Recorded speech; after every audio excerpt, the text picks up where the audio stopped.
So when I was a teenager, I was really into making like fanzines and short movies and that sort of jazz.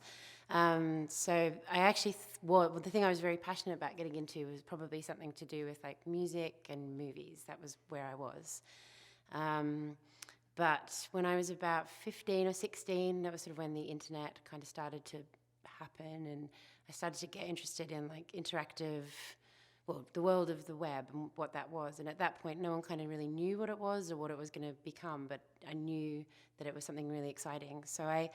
When I left school, I ended up going to work at a web company, and this is in the mid-90s, and they were doing really interesting things, like they wanted to do internet radio and connect people all over the world. And so sort of on the back of that, I then met somebody, and he worked in the games industry, and he was like, you would probably really like games because it fuses together music, art, interaction, storytelling, all of the things that you love. So why don't you give that a try?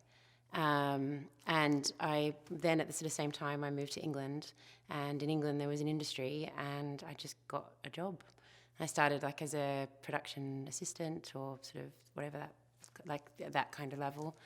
And I just sort of started doing it from there. And it actually took me a while to kind of find my feet with what I really loved about it, because it was still very early, and a lot of a lot of the things that I was working on weren't things that I was like desperately interested in playing.